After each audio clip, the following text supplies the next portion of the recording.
This podcast is sponsored by nobody. Hey dudes, welcome to Splat from the Past, the only 80s themed horror sci-fi show where things could get totally radical. Now, I am just so friggin' excited today because I'm going to be interviewing not only a bucket list interview, but also a comedy hero of mine. And I am talking about Murray Langston, the unknown comic. For those of you who grew up in the 70s watching the Gong Show, you know who the unknown comic is. The guy with the bag over his head who delivers those hilarious one-liners and does weird tricks with his eyelids.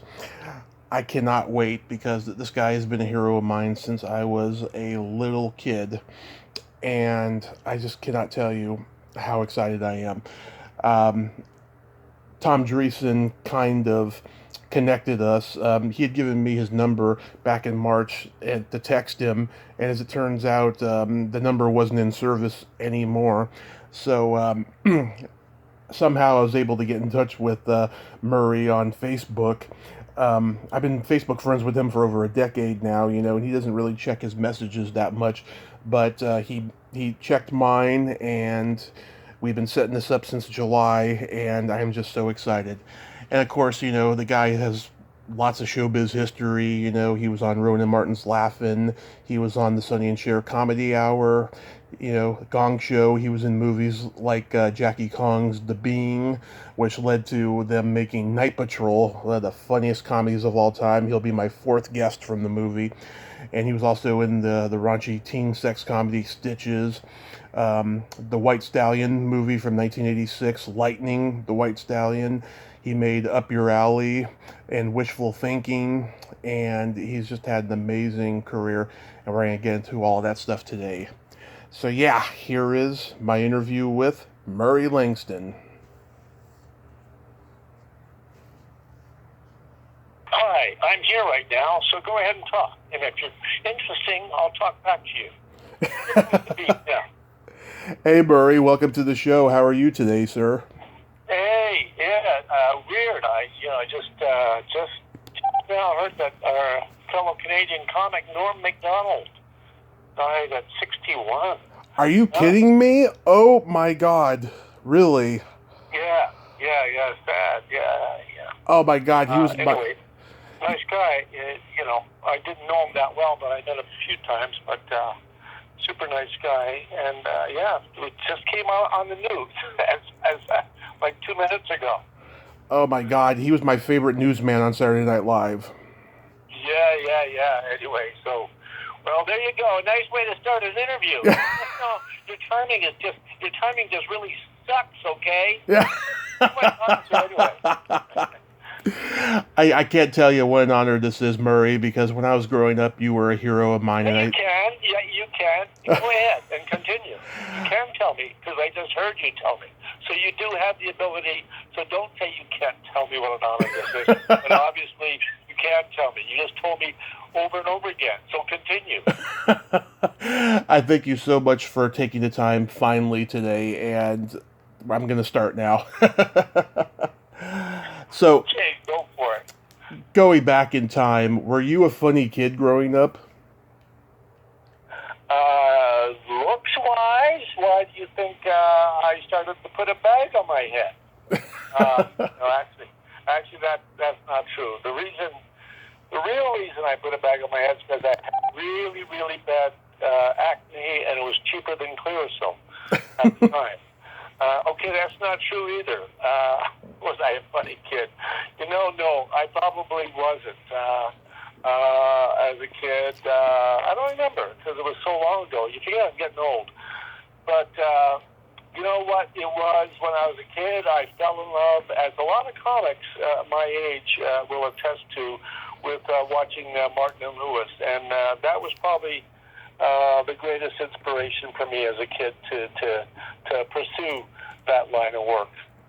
Mm-hmm. Answer to your question. That was a question, was it? Yes. Or was it an answer? I'm confused now. Anyway, okay. Did you come Next question. But did you come from a funny family? Like, was there humor in the household?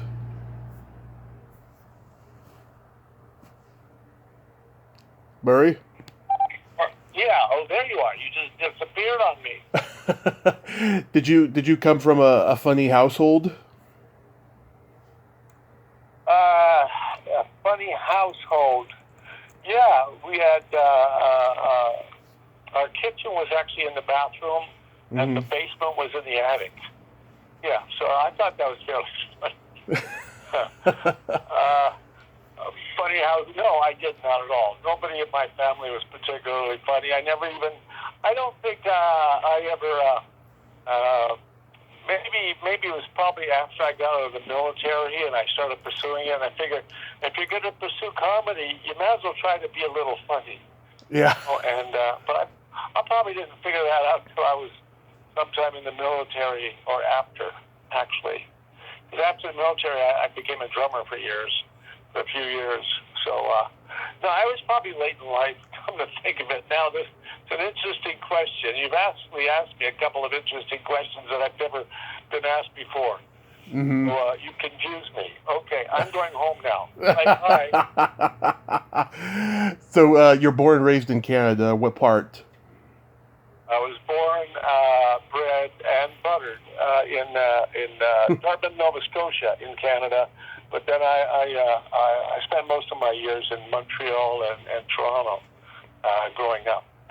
But you have to understand, I left home when I was, actually I joined the military when I was 17. So I left Canada, when I was 17, and the idiot that I was, not the brightest kid, I crossed the border and joined the military while everybody was going to Canada during those Vietnam years.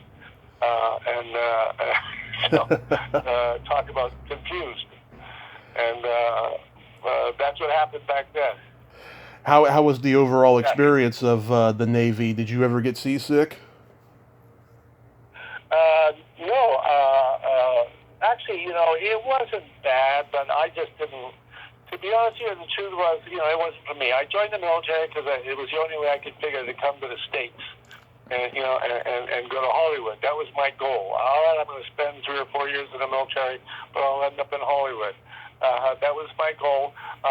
Did I like the military? Absolutely not. I did not like the military because what I found out is you have to listen to a lot of idiots who are dumber than you are, but you have to listen to them because they've been in the military a lot of years, and so they gained rank somehow.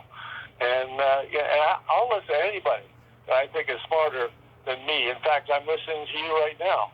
So that's not a problem for me, whether you're a guy or a woman or a kid or an older guy. I'll listen. But in the military, you got to listen to stupid people just because they've been in there a long time.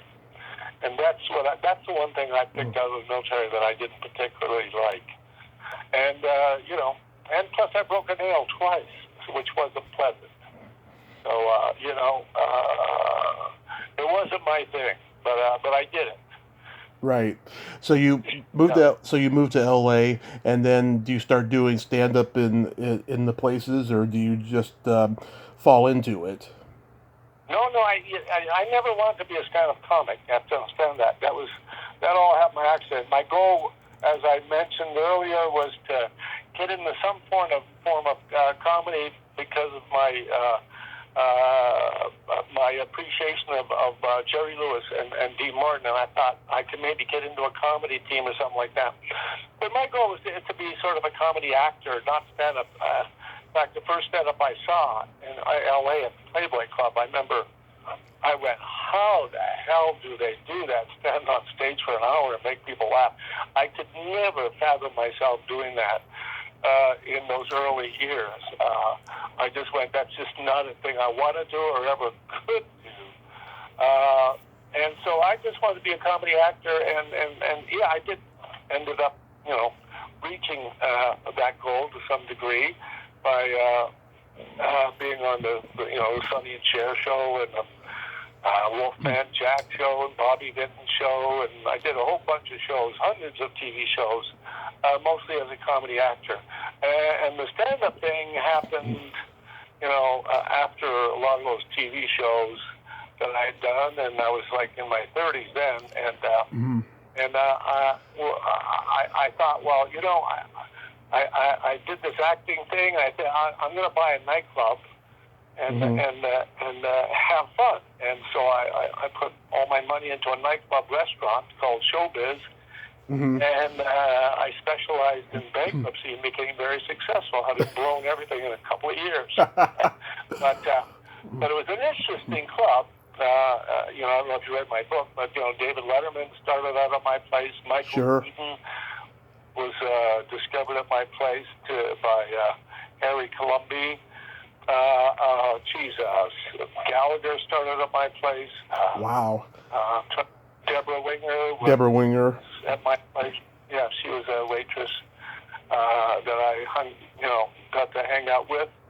Anyway, there's too many people started that little place that I only had for a couple of years, but I lost my ass there, and that's how the Unknown Comic got started because I ended up totally broke again, and right. The Gong Show.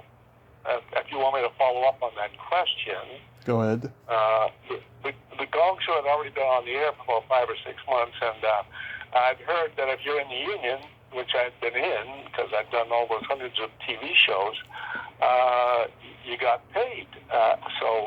And I forget what the rate was back then, like $150 or $200.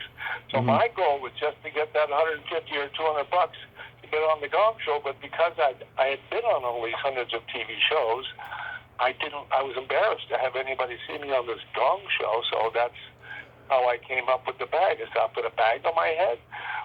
Nobody will see me. I'll tell a couple of stupid jokes and I'll make a couple $100. That's exactly what happened. And what happened though is when I came out as the Unknown Comic on that first episode, I insulted Chuck Barris. I still remember the first joke because it's there in my head forever. Yeah. I came out and I said, "Hey, Chucky, you and your wife ever make love in the shower?" And he said, "No." I said, "Well, you should. She loves it." That was the first insult I did on him, and the audience loved it, and Chuck loved it. He came backstage and said, "Hey, that was great. Can you come back and insult me again?" And that's how sort of the Unknown Comic was born. Every time I come back, I'd do a couple of stupid things and then insult Chuck. Yeah. Wow. So was it your first TV appearance on Rowan Martin's Laugh-In? Yes, that was my first appearance, doing some impressions. Yeah, I was actually a computer operator during that period at Universal Studios, and but yeah, that was when I was trying to figure out how to get into show business, and were you getting this information from my bio or from my book or what? From IMDb. Oh, my IMDb, yeah. So when I first came to Hollywood, I worked a bunch of jobs while I was trying to figure out, because I definitely wanted to be in the business, and I was trying to figure out how to be in the business. I ended up somehow at Universal Studios working as a computer operator. Way back in the day, I was working with collators, and I remember I worked on a Univac 1050, which anyway, it was when they had IBM cards. That's how far back that went. Yeah. When I was working on computers, but I worked in the computer room, and I was still trying to figure out how to get in show business. And what happened at that time, I couldn't have been more than 22 or 23 then. The Tiny Tim. You remember Tiny Tim? Yes, indeed. Became very popular. He appeared in Laugh-In, and all of a sudden he was a huge star for a short period of time. And I remember watching that and said, "Gee, let me see, if he could do that, maybe I could do that too." Being completely naive. And being completely naive is what also got me on Laugh-In, because what happened is, I didn't know you're supposed to go through agents. I actually just called up NBC and asked to speak to the producer of Laugh-In. And who knows? All of a sudden, the operator puts me on, and I hear, "Hi, this is George Slaughter, producer of Laugh-In," and he answers the phone. And I said, "Hey, I'd like to get on your show. This is this kid and working in the computer room." And And he says, "Oh, really? What do you do?" And I said, "Well, I'm working on this impression of a fork, which I had thought of." And he said, "A fork." And he said, "Okay, well, come on down tomorrow morning at 10." And that's exactly how I got on Laughing, just by calling up. You couldn't do that today on any show, I'm sure. No. Back then, that's exactly what happened. And anyway, I went down the next day at NBC, and they put me into a room with a bunch of writers, and I showed them this stupid impression of a fork that I did. I weighed about 110 pounds at the time, and they didn't even smile or anything. They just said, "Okay, thank you," and I left the studio going, well, that was a waste of time, thinking that I didn't have a shot. But I went back home, and the next day I got a call from NBC saying, "Report to makeup the following day," and they're going to shoot me, and they wrote a few other impressions for me. So, yeah, so that was my first thing into show business, was Rowan Martin's Laughing, and so I went down. This naive little kid from Canada who was working in a computer room, and I filmed I did 4 different impressions. I did the fork, which Rowan Martin made fun of, and I did I think a grandfather clock and a tube of toothpaste. Anyway, so but unfortunately, or fortunately, when the guys at even though it's Universal Studios where I was working as a computer operator, when they heard about television, they got mad at me. They wanted to spend money teaching me how to be a programmer. Right. And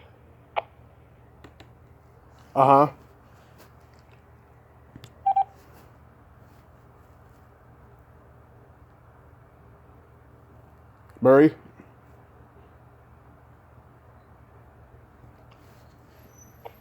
Yeah.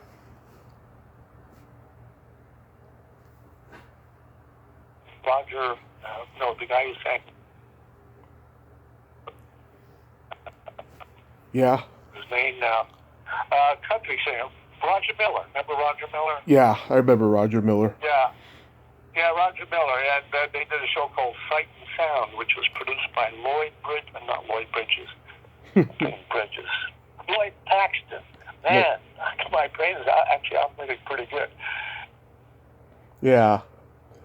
When you got on the Sonny and Cher show, was that a good experience or difficult? Because I heard you say once that Sonny was a prick. Everything, and not making any money, and then I decided to follow that Martin and Lewis thing, and I found a partner, and I said, why don't we try doing a Martin and Lewis thing, and we did a comedy act, and we worked all the little clubs all around LA, doing this silly comedy act, and I don't know if it says on that, we ended up working with Cheech and Chong before they were anybody. We Wow. did this little club on Sunset Strip called Canopos.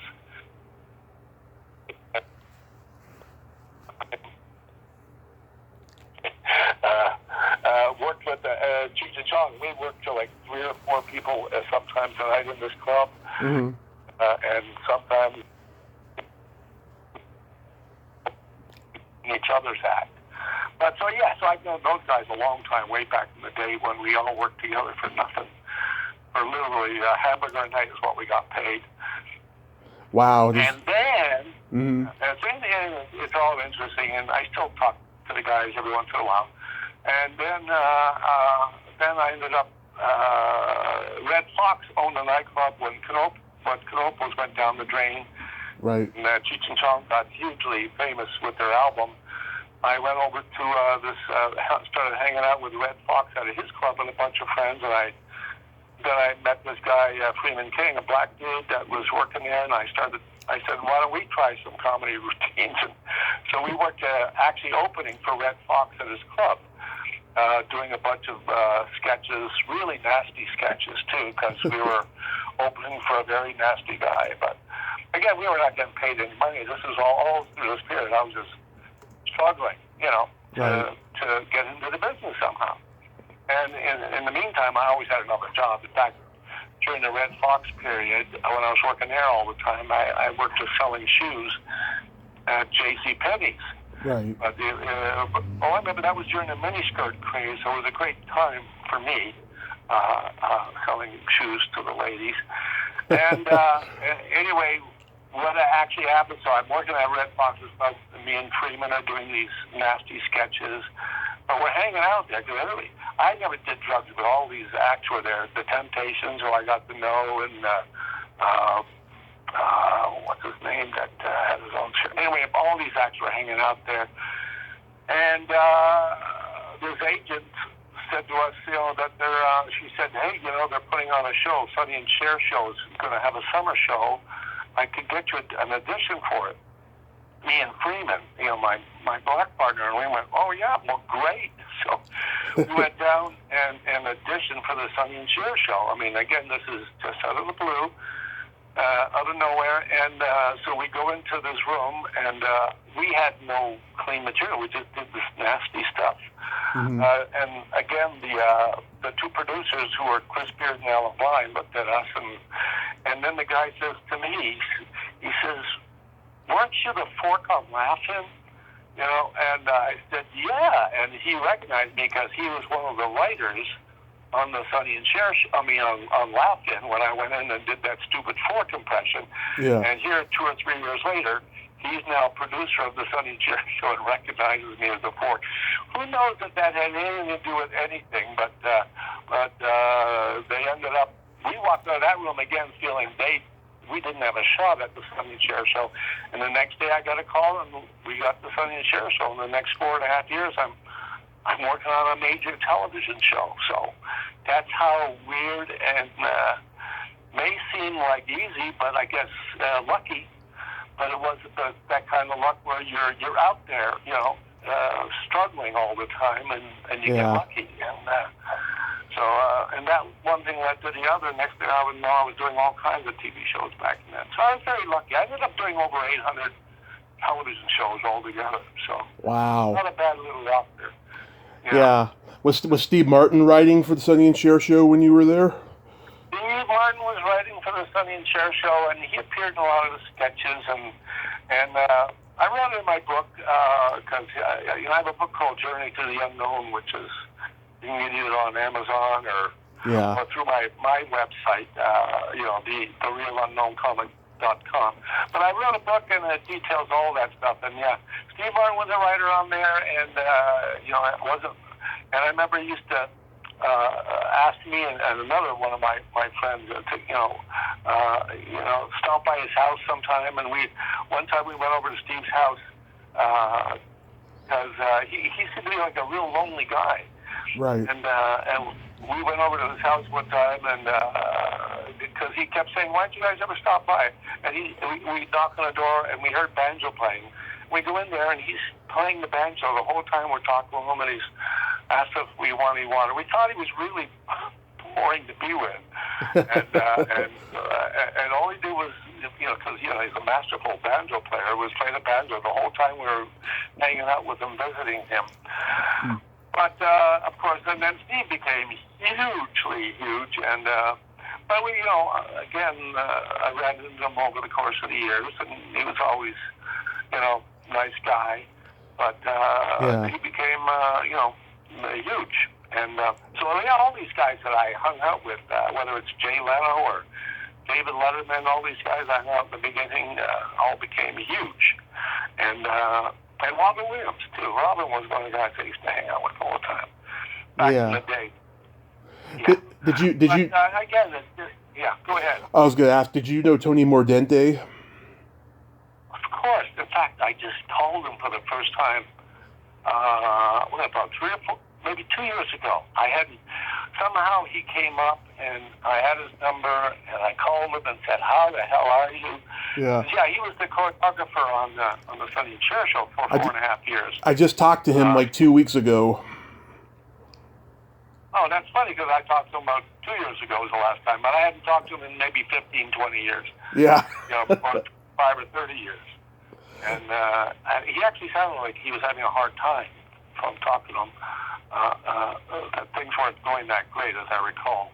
Yeah, he's kind of struggling. Yeah, but he's remaining active though. I mean, he's an amazing guy. remember after the Sonny Cher show, I would go. He had a dance workshop where he trained people to dance for years, and always a super nice guy. So it was really great to talk to him a couple years ago and catch up with him a bit. From the old West Side Story. West Side Story. Yeah, every once in a while I see it, and I see his little body jumping up and down, dancing on the original West Side Story. Yeah. Tony Mordante. Yeah.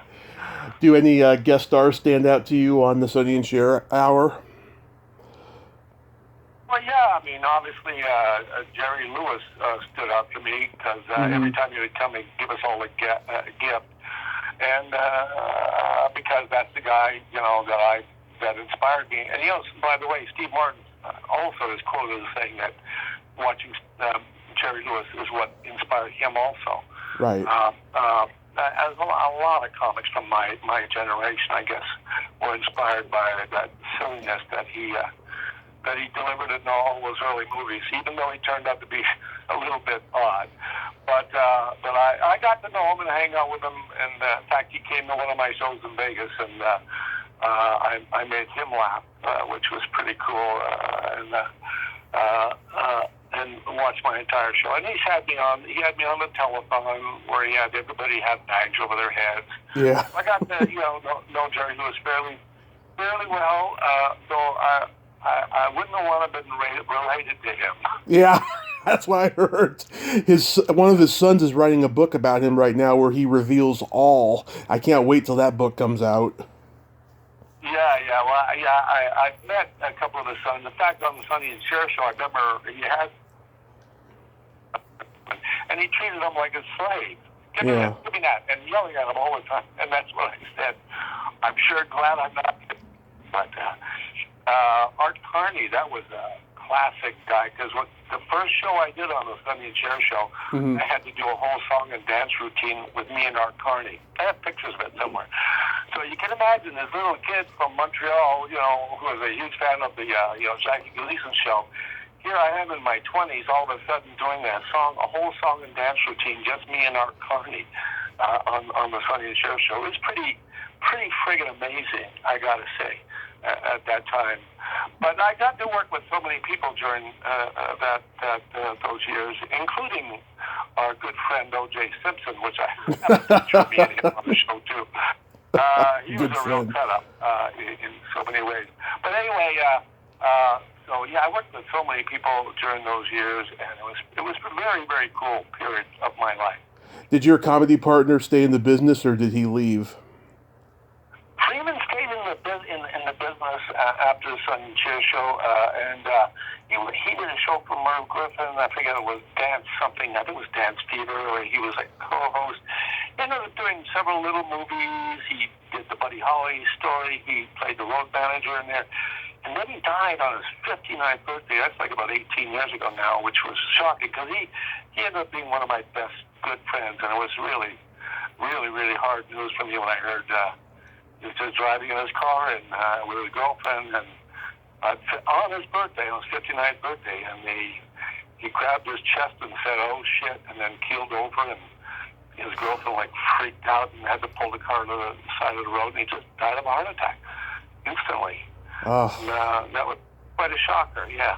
That's devastating. So that was Well, I have five best friends that I used to talk to almost every week, and only one of them still alive. Ted Ziegler, who was one of the other guys on the Sonny and Cher show. He was one of my dearest friends. He ended up becoming one of my dearest friends. And Ted was Harvey Corbin's partner, by the way. Oh. Who I just heard from his son just a couple days ago. I know Chris. Yeah, Chris is a good guy. Yeah, he just got a hold of me, or we got a hold of each other on Facebook, and I was shocked because I knew his dad, and I used to have dinner with Harvey, and he suffered. I remember him always he would always tell me he didn't understand why I was so happy all the time, because he suffered from major depression and he took medication for it. Right. And but anyway, Chris, but I didn't know, but Chris told me, he said, "My dad really loved you," and I went, "Wow, that's so cool." I knew. I mean, we had spent time together, but I didn't know he he liked me that much, which was nice to hear. Yeah, he just told me that about a week ago.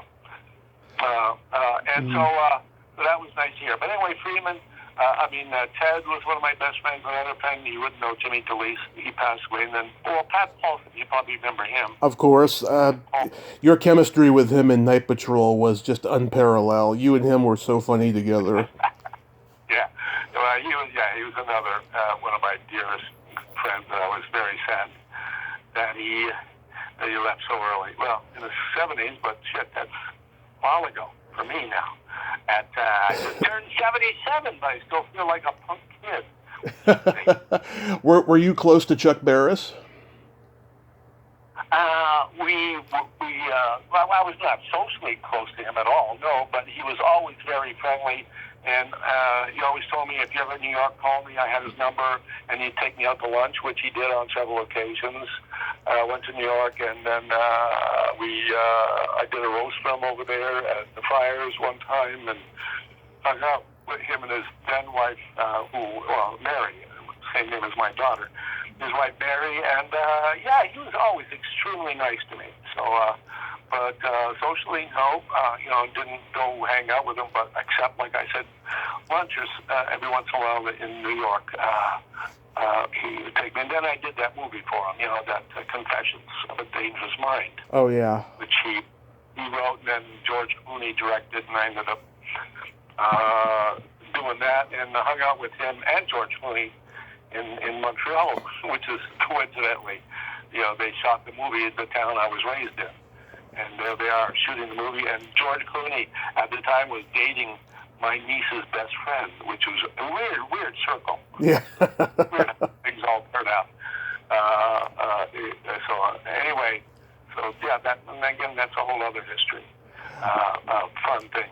But I always liked Chuck, nice guy, super smart, obviously. Right. To have gained the success that he gained. Yeah. What's J.P. Morgan doing these days? I don't have a clue. Always liked her too. She was fun. In fact, I used her in that movie in Night Patrol, if you remember. Her manager. Yeah, she was so great in that. In every scene, she's got like a new injury. Okay, yeah. And Dice Clay. That was his first movie. Andy Dice Clay that he did. I used him in that movie too. Yeah. But she's a great lady, always fun to be with, and always smiling. And so I don't remember last time I talked, but I think somewhere on the internet or something like that we communicated, whether it was Facebook or something like that. But it's been many, many years since I've talked to her. I think the only one I've retained occasional dialogue with is Jamie Farr, maybe. Oh, yeah. From MASH. Because from that. Well, I knew Jamie before he was anybody, too. Again, it's funny on this little sort of... When I first started, when I first got to Hollywood after the military, my first job was working for an employment agency, finding jobs for people, which is how I got my computer job, by the way. I ended up finding my own job, but they used to have these agencies where you'd find jobs for people. Right. And Joy Farr, Jamie Farr's wife, was our secretary. And I remember her and Jamie used to come and pick her up at work. That's how far back I go with them. And I remember him coming to pick his wife Joy up at work, and him telling me he had just worked a movie with Jerry Lewis. He just got a small part in the movie with Jerry Lewis, and I was just so amazed and impressed and all that stuff. But so I remained in sort of contact every few years with both Jamie and Joy over the years. It's weird how I've known them for 50-something years. Yeah. I guess.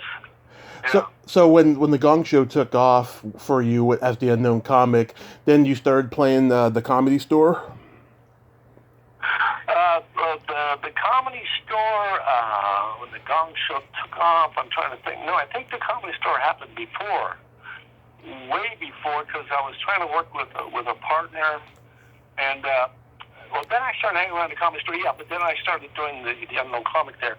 I was there. I was actually one of the few people, because there probably wasn't like 50 or 60 people in the Comedy Store on the day it opened. The day the Comedy Store opened, I happened to be in that club when Sammy Shore and guys like Jackie Gale and Barry Levinson, the director Barry Levinson, Yes.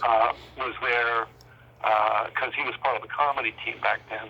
It was interesting history that I was there the day the Comedy Store opened and watched it unfold and evolve over the years. But yes, I did end up working there, but more. I started there as MC, and then I started. When the Unknown Comic just started, when I first created it on the Gong Show, I started doing little bits there at the various clubs, and that's why I ended up working with Robin Williams. We ended up working clubs together and hanging out and double dating and stuff like that. Mm-hmm. But I'm trying to remember what else. Yeah, but then I just ended up working in Vegas very fast. Yeah. I went like from 0 to 100 in no time. Everybody's struggling at the Comedy Store, and when I created this Unknown Comic character, I just I had to really go mad, because what happened is this guy named Jack Aglash, who was the booker of the Sahara Hotel Yeah. in Vegas, he liked the Unknown Comic, and he called me out of the blue. And again, I was struggling again because that's when I had my club, and offers me $5,000 a week to work at the Sahara Lounge. And I remember going, I never had that kind of money, period. Anybody ever offered me that kind of money. And but I had no act. I had a few minutes. I had just started this Unknown Comic character, so I busted my ass, and because I said I ain't going to give up no $5,000 a week, and I hired a band called the Brown Baggers. I hired 3 guys, Mm-hmm. and I hired 2 girls called the Baguettes, and I put this show together. And I'm telling you, I put this show together to premiere in Las Vegas at the Lounge. And I got paid $5,000 a week, but the show ended up costing me about $7,000 a week. It turned out to be a complete financial failure. But I ended up, the show was a smash success. Again, I just pieced this whole thing together where I had a whole bunch of, I had my grandfather coming up with a wrinkled bag on his head. I had a woman running up to the stage saying I'm the father of her baby, and I said, you can't prove that. She's a little doll with a bag over its head. So this whole show was just, that I put together, turned out to be amazing, and I did about half the show with the bag on and half without the bag, and I took my drumming experience and all that stuff, and I don't know how I did it, but I managed to put a show together with very little stand-up experience that kicked ass. And but I needed all these people in the show with me, and eventually I was able to slowly get rid of people over the course of the years. But I ended up signing a major contract with the Sahara hotels where I would work, the Sahara in Vegas, Sahara in Reno, Sahara in Tahoe. Yeah. So it was a great lift for several years, and I ended up becoming friends and working with a lot of people back in those days, like Jerry Van Dyke. We all alternated the lounges. Jerry became one of my good friends over the years, and Rip Taylor, of course. All these guys worked all these lounges, and I developed good relationships with all those guys. What's the guy with the Waylon Flowers and Madam? Remember, he worked around. Anyway, so that was I'm just such a lucky guy. I've had so many great periods in my life that were monumental. Fun. Yeah. Lou Deck wanted me to ask you about the Westwood store. He said that you used to put on shows there. Who said that? Lou Deck said that you used to do shows at the Westwood Comedy Store. Oh, yeah. Well, the Westwood Comedy Store is actually where I had a falling out with that idiot, Mitzi. I'm sorry to say. He was... she was very mean to me. And in fact, she came to my club. But, what happened there is I was just struggling then, and I was emceeing more than anything else. I put all the acts on. I was still trying to develop an act. Right. And I was using the Unknown Comic. I was just developing the Unknown Comic. But I was emceeing there all the time. Oh, and a side note, too. Mm-hmm. From the Westwood Comedy Store, Years later, I'm having this lunch at a Mexican restaurant in Hollywood, and I hear my name Murray, and I turn around, and it's this woman with, oh God, I'm blanking out her name, the girl from E.T., the young girl from E.T. Oh, Dee Wallace? Huh? Dee Wallace? No, the young girl. Drew Barrymore, sorry. Drew Barrymore. Yeah. Drew Barrymore story. Yeah, this is from the Westwood story. That's why I'm going off on a tangent here. So I'm having lunch years later, like 15, 20 years later, I'm having lunch, and this woman comes up to me with Drew Barrymore, and she says, "Hi, Murray," and I go, "Oh, hi," and I don't recognize the woman, and it's Drew Barrymore's mother, and Drew, and they sit down for a second. "Yeah, you don't remember me?" I go, "No." She says, "Well, I used to manage the Westwood Comedy Store." And she said many times, I had Drew with me, and I'd have you watch Drew while I had to run do errands. So who knew I was actually babysitting Drew Barrymore back in those days, which I didn't find out until years later. But anyway, going back to your original story, so when I was emceeing there all the time, so one day I'm heading down to the Westwood Comedy Store, right, the MC, and when I got paid for nothing, we all worked for nothing. This was all before the union times. And I got pulled over by the cops, and I had a ticket. I had a couple outstanding tickets. So and they were parking tickets. Right. And so they pulled me in, and so I needed a couple $100. So I called up Mitzi, at the Westwood Comedy Store, and I said, "Can you get a hold of Mitzi? I'm sorry I'm not down there, but I'm at the police station. I need a couple $100 to get out of here." And the girl who answered the phone says, "Just a minute." I hear her talking to Mitzi in the background. "No, we don't have any money. We already put the money up in the safe." And she says, "Oh, Mitzi says they don't have any money." And she just let me. She was willing to let me spend the night in jail without lifting a friggin' finger. So you can imagine that I did. And I used to hang out at a restaurant called Theodore's back then, where all the comics hang out. I ended up calling there, and all the waitresses pulled their money together and got me out of jail. And yet Mitzi, who I was working with, didn't get me out. And so anyway, that's another story on the side. So yes, that was and I never worked the Comedy Store after that, that I recall. Because I was so PO'd that she wouldn't get me out of jail. Yeah. So I was never a big fan of her, and most comics, they kissed her ass. But the truth is, they all thought she was responsible. And she's not the reason the Comedy Store is a success at all. I don't know if you're aware why the Comedy Store is a success, but the real reason, it's because Johnny Carson. Yes. The real reason, because what happened is the Comedy Store was going down the drain. Sammy Shore walked away from it. It was on its way out. And at that exact same time, Carson decided to move from New York to L.A. When he made that move, all the comics, the David Brenners, the Freddie Prinze, all those guys had to come out here. And the timing was just perfect. All of a sudden, they had this Comedy Store, and that's where it all started going. And that's the reason the Comedy Store became a success. Had nothing to do with Mitzi. Mitzi managed just becoming this little queen over all the comics. And but Carson is the real reason the Comedy Store. Had Carson not moved to L.A., the Comedy Store would have been gone down the tubes. Never would have succeeded. Yeah, and then Bud Friedman would have been the king. Bud Friedman would have been the king. Well, I don't know, because he did move there, and I did go and hang out. He moved there, a long time after the Comedy Store was open. No, about several years. In fact, I was almost a partner in the Comedy Store. See, there's so many stories, millions of stories intertwined in my life. With Bud Friedman at the time, when he first moved the Improv to LA, he needed a liquor license. He didn't have a liquor license. All he had was a beer and wine license.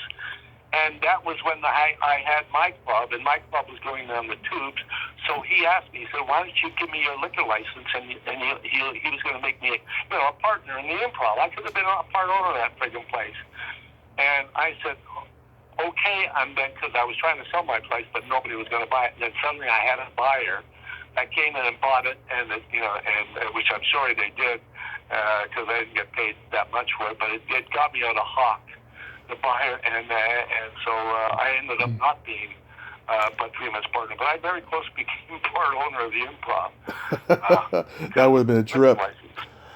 So Night Patrol is one of my favorite comedies of all time, and you're a sick human being then, because I Night Patrol could have been, but I had a huge battle with the producers there. Yeah. And because I didn't like it all, it could have been so much funnier, and then they put all this. But that's a whole involved. It's a long, involved story. It's in my book. If you ever want to read about it, I'm not going to go into detail. I will. I'll read it.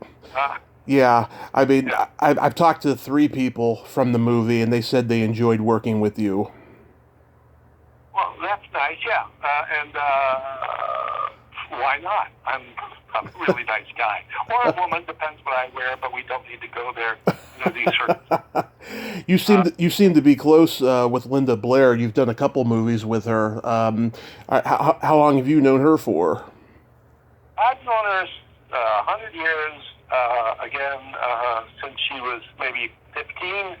Again, this was during my club. Yeah. See all these stories. I have just too many stories. And they're all in my book, by the way. But the Linda Blair thing happened because of, Lenny Bruce, of course. Yep.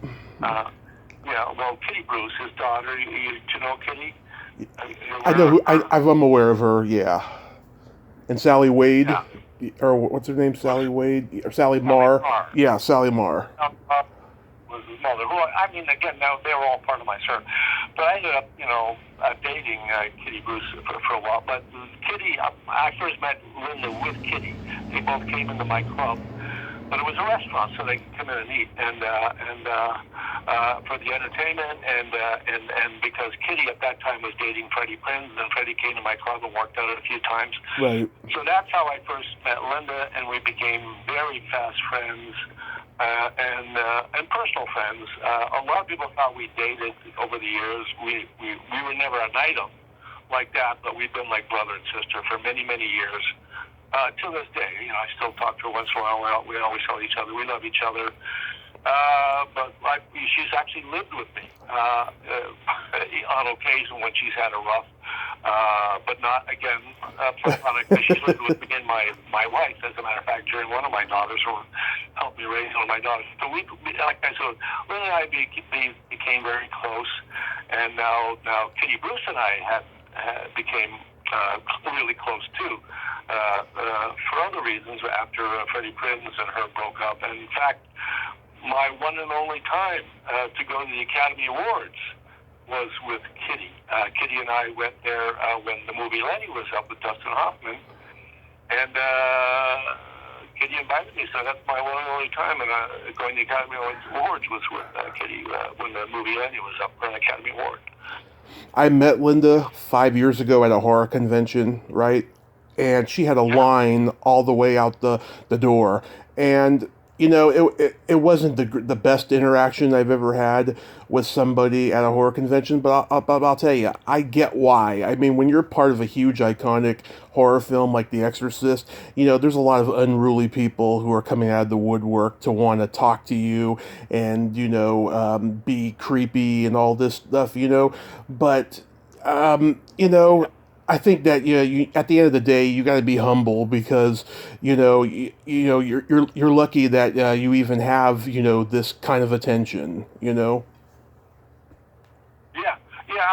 Linda's she gave up show business for dogs. Right. That's all she lives with is these pit bulls, and it's very hard.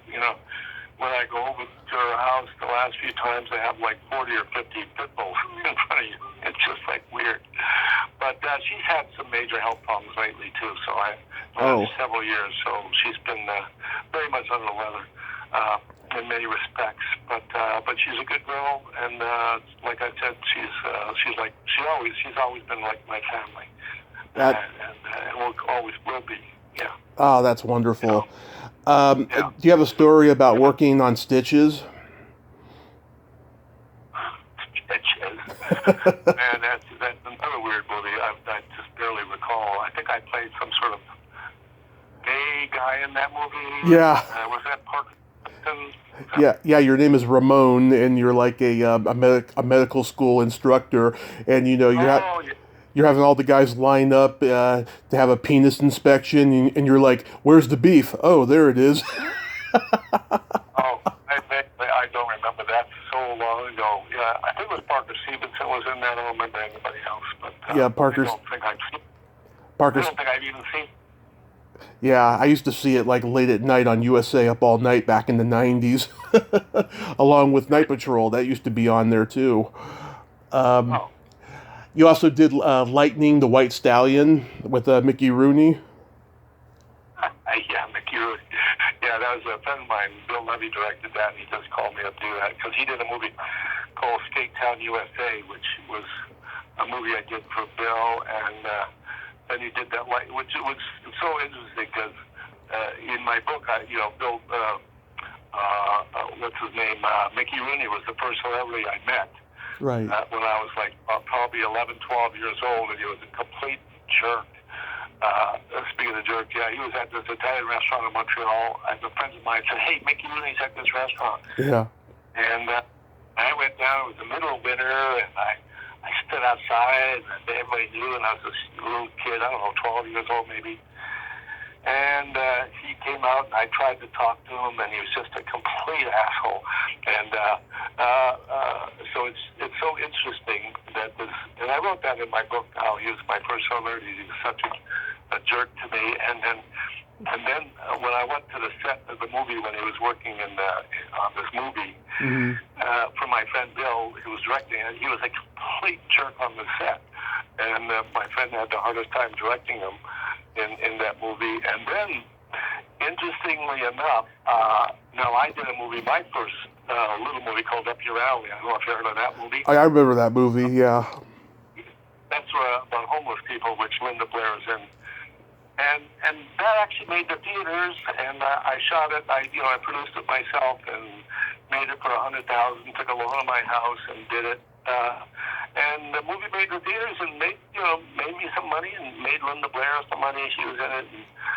And although everybody worked for nothing for me because they're all friends, everybody worked for nothing, including Linda. But I was so glad that I was able to pay everybody, a good chunk of change when it made the theaters. And anyway. This story's in my book too, and all of a sudden, out of the blue, one day, I'm and the phone rings, and I pick up the phone, and yeah, Murray Langston. I go, yeah. He said, this is Mickey Rooney. You heard of me, right? I said, Mickey Rooney, yeah. He said, and the interesting thing, he used the F word in almost every sentence when he's talking. Yeah. Hey, Murray, I saw that movie that Up Your Alley. I got this effing script, and you got to read this effing script. You obviously know about doing low budget movies, and it's just every sentence had the F word in it. And he's talking to me, and he asked me if he could meet up with me to talk about doing a low budget movie because of after he saw Up Your Alley. And it's just so interesting. At my brain at the time, I said, yeah, I'll call you when I got time. And I never called him. And it's just to think of this huge star and this little kid from Montreal, I got a chance to come back at him somehow, some way. It's interesting how life turns and the twists and turns that life has in your path. Certainly. That was one of them. And you got to step into the director's chair with Wishful Thinking. Yeah, Wishful Thinking. That was a mistake because I had a guy who was going to direct it, and he fell out. And I had this guy who was spending a couple $100,000 to make the movie again. It was a low budget movie, and so I said I'll direct it. And the movie turned out. It's a simple little movie, but I wish I didn't direct it because I would have been better off. It's just very hard to direct the movie and direct yourself too, and but I mean, it is what it is, and I had a lot of fun doing it. I used a lot of friends in there. Billy Barty. Billy Barty, I worked a lot of times with. We did a bunch of movies together over the years. I did one where him and I were two people working in a crematorium, and he was the sweetest guy too. I loved Billy Barty.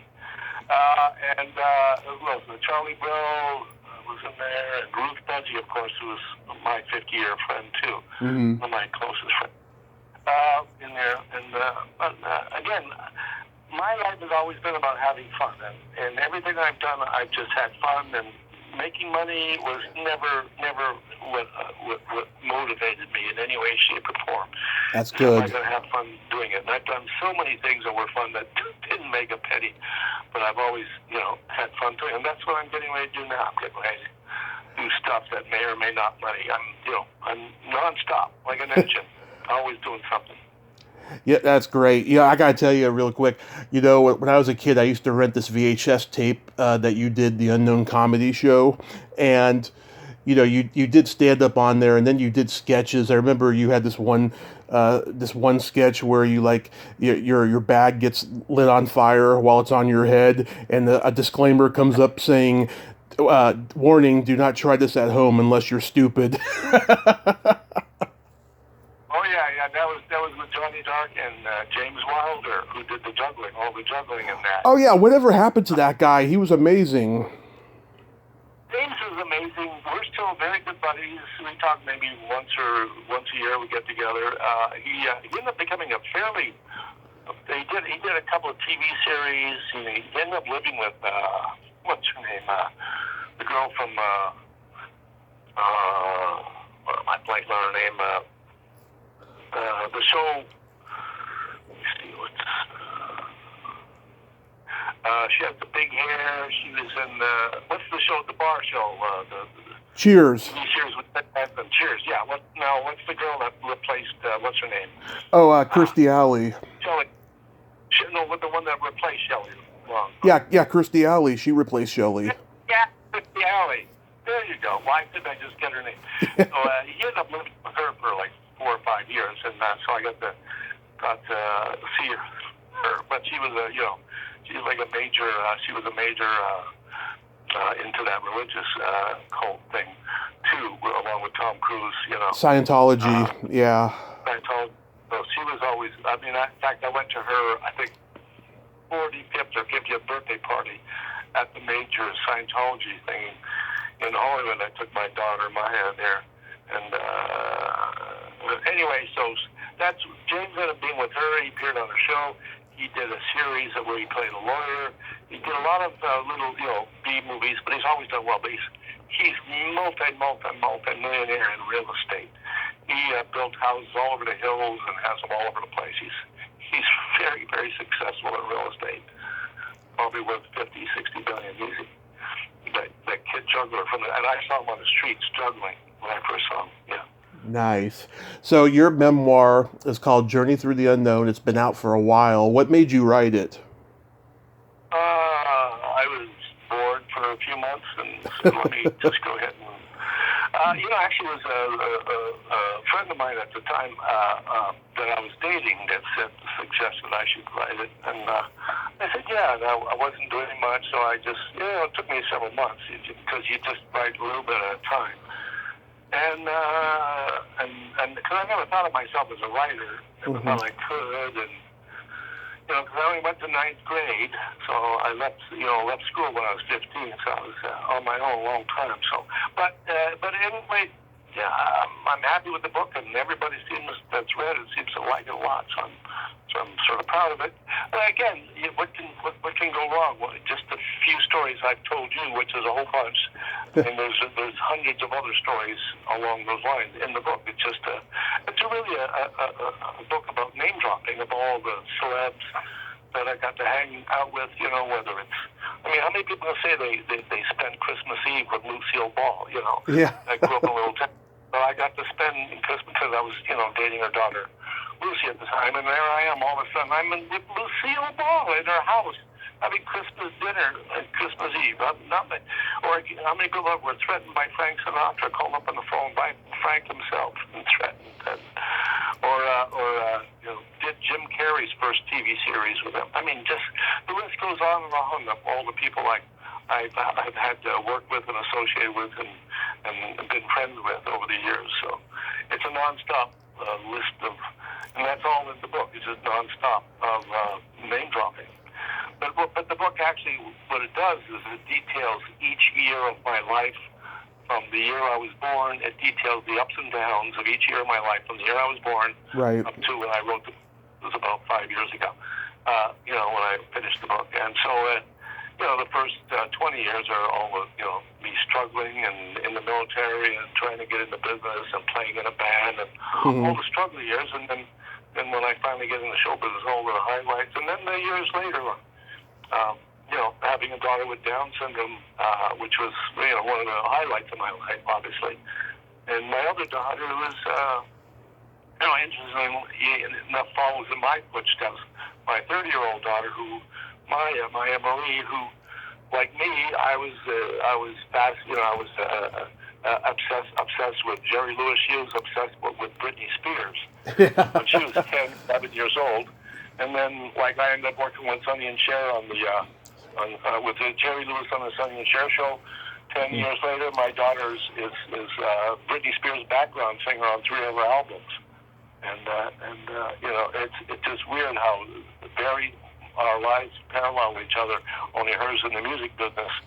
And where she had where I had chances, when I was on the Sonny and Cher show and the big hit series, and my daughter had a record she sang that made the top 30, and she wasn't crazy about that, so she prefers the writing, staying in the background and writing, although she still puts out music all the time. So she's doing very well, very similar to me. She's not a huge star. I never became a huge star, but boy, did I have fun. and is she having fun too? That's the goal, have fun. Yeah, I admire the fact that you gave up your career for your daughters. That is the noblest of the noble. Oh, well, thank you. I would never turn that back in, because that's, my daughter, I ended up raising her by myself, pretty much my older daughter, and what happened is I got to know so many people in show business who didn't make their kids a priority, and their kids got so effed up, Yeah. And so I wasn't going to let that happen. To me, if you're going to have a kid, whether it's on purpose or by accident, you better be responsible for them and making sure that they feel loved in their life, Yeah. And that's what I endeavored to do with both my kids, make sure that they feel loved. And once you got that, luckily I had that. Even though my parents had a rough time, I never doubted their love. And I think once you either come from that and you can give that, you're going to have a solid, healthy life, So. Right. It worked for me, and I'm happy. I'm still happy. That's all you need is happiness. Exactly. Well, one last question, Murray. What do you think about comedy today? Because we live in this politically correct time now, the woke culture. What do you think about comedy today? It is a bit off-centered right now, and I respect anybody, because I've done it. To get up on the stage and make people laugh for an hour is not an easy thing to do. And you got to go through so much crap, so much, which I did. I've had bottles thrown at me on stage. I've had horrible experiences on stage before I reached the point where I could actually make an audience laugh without a problem for an hour. So anyone that does that, I just respect, no matter what genre of comedy you're in. But today, it is a different world, and if you're smart and you love what you do, you'll adapt to it and you'll succeed. The main thing is it's an old cliche, but loving what you do. Because I have a lot of people, over the years, hey, how do I get into comedy? And when they ask me that, I tell them, if you're asking me that, you don't have the passion. I never asked anybody, how did I get it? I just did it. I just went for it because I wanted it, because I had the passion and the drive and the discipline. And so I always say, don't ask somebody, just do it. Because that's what I did, and that's how you're going to make it. If you just follow your passion, no matter what it is, follow it.